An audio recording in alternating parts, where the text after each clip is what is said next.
वे परम स्वतंत्र, परम ऐश्वर्यशाली पुरुषोत्तम परम ब्रह्म हम पर प्रसन्न हो।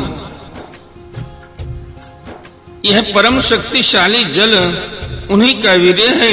इसी से तीनों लोक और समस्त लोकों के लोकपाल उत्पन्न होते हैं, बढ़ते और जीवित रहते हैं। वे परम ऐश्वर्यशाली परम ब्रह्म हम पर प्रसन्न हो। श्रुतियां कहती हैं कि चंद्रमा उस मनु का मन है। मन चंद्रमा समस्त देवताओं का अन्न बल एवं आयु है। वही वृक्षों का सम्राट एवं प्रजा की वृद्धि करने वाला है। ऐसे मन को स्वीकार करने वाले परम ऐश्वर्यशाली प्रभु हम पर प्रसन्न हो। अग्नि प्रभु का मुख है। इसकी उत्पत्ति ही इसलिए हुई है कि वेद के यज्ञ यज्ञादि कर्म कांड पूर्ण रूप से संपन्न हो सके।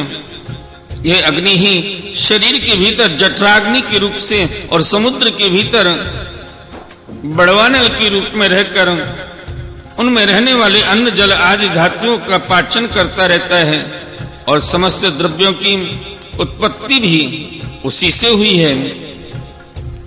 ऐसे परम ऐश्वर्यशाली भगवान हम पर प्रसन्न हो, जिनके द्वारा जीव देवयान मार्ग से ब्रह्मलोक को प्राप्त होता है, जो वेदों की साक्षात मूर्ति और भगवान के ध्यान करने योग्य धाम है।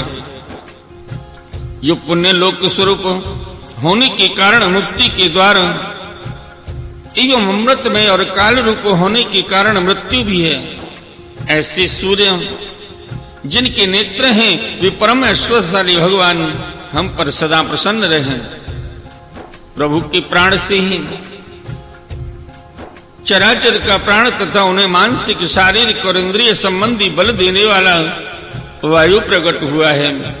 वह चक्रवर्ती सम्राट है, तो इंद्रियों के अधिष्ठात्र देवता हम सब उसकी अनुचर।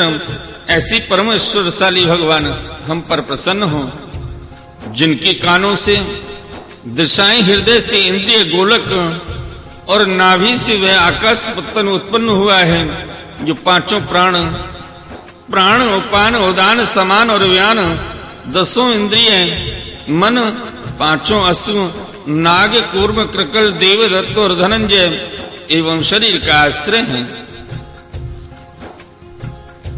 वे परम ऐश्वर्यशाली भगवान हम पर प्रसन्न हो, जिनके बल से इंद्र, प्रसन्नता से समस्त देवतागण, क्रोध से शंकर, बुद्धि से ब्रह्मा, इंद्रियों से वेद और ऋषि तथा लिंग से प्रजापति उत्पन्न हुए हैं।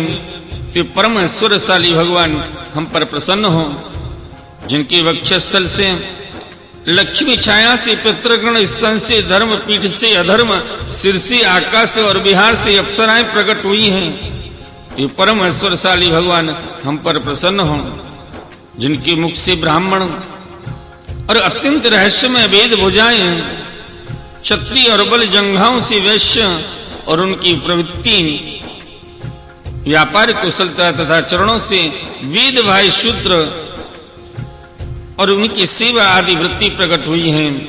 वे परम ऐश्वर्यशाली भगवान हम पर प्रसन्न हो, जिनके अधर से लोभ और ओष्ठ से प्रीति, नासिका से कांति, स्पर्श से पशुओं का प्रिय काम, मोहों से यम और नेत्र के रोमों से काल की उत्पत्ति हुई है।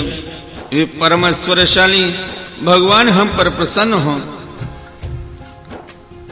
पंचभूत, काल, कर्म, सत्वादि गुण और तो कुछ विवेकी पुरुषों के द्वारा वादित किए जाने योग्य निर्वचनीय या अनिर्वचनीय विशेष पदार्थ हैं, वे सब के सब भगवान की योग माया से ही बने हैं, ऐसा शास्त्र कहते हैं।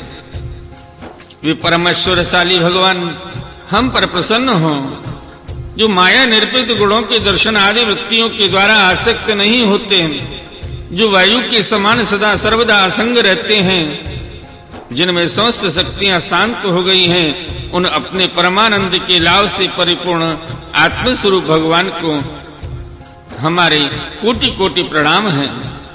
हे प्रभु, हम आपके शरणागत हैं और चाहते हैं कि मंद मंद मुस्कान से युक्त आपका मुख कमल अपने इन्हीं नेत्रों से देखें। आप कृपा करके हमें उसका दर्शन कराइए।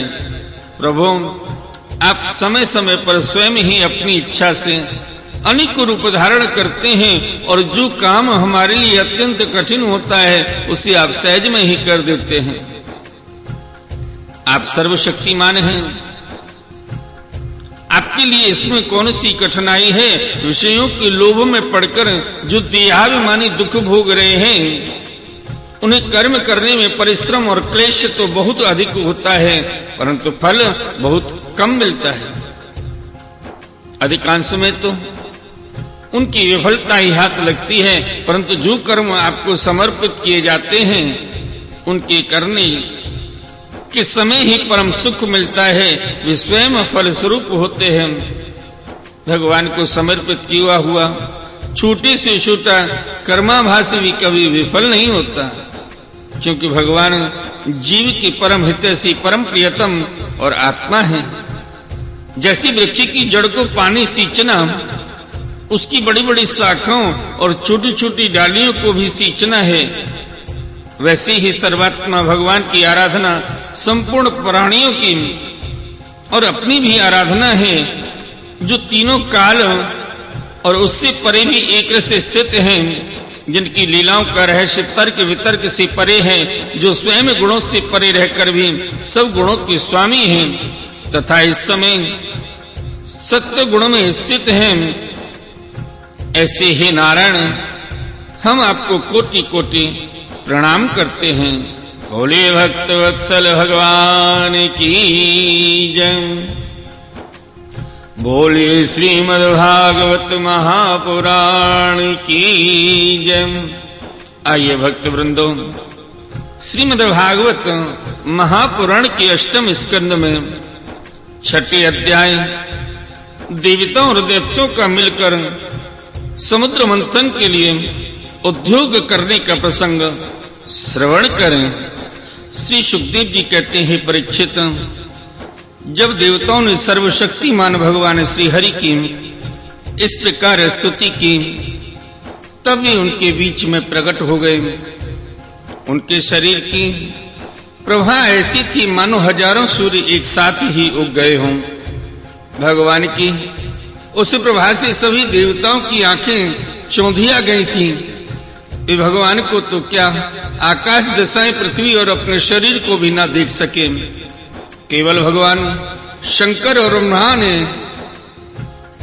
उस छवि का दर्शन किया। बड़ी ही सुंदर झांकी थी, मरकत मणि पन्ने के समान स्वच्छ श्यामल शरीर, कमल के भीतरी भाग के समान सुकुमारे नेत्रों में लाल लाल डोरियां और चमकते हुए सुनहले रंग का रेशमी पीतांबर, सर्वांग सुंदर शरीर के रोम रोम से प्रसन्नता फूट पड़ती थी। समुद्र के समान टेढ़ी भौहें और बड़ा ही सुंदर मुख,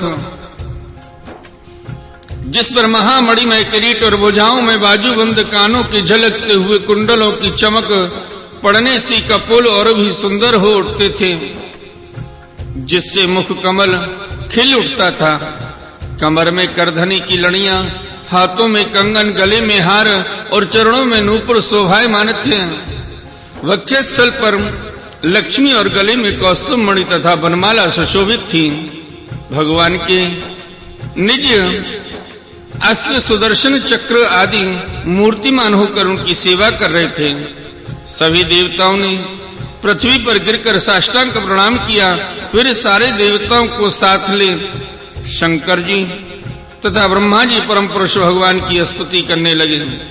ब्रह्मा जी ने कहा, जो जन्म, स्थिति और प्रलय से कोई संबंध नहीं रखते, जो प्राकृतिक गुणों से रहित एवं मोक्ष स्वरूप परमानंद के महान समुद्र हैं, जो सूक्ष्म से भी सूक्ष्म हैं और जिनका स्वरूप अनंत है, उन परम ऐश्वर्यशाली प्रभु को हम लोग बार बार नमस्कार करते हैं।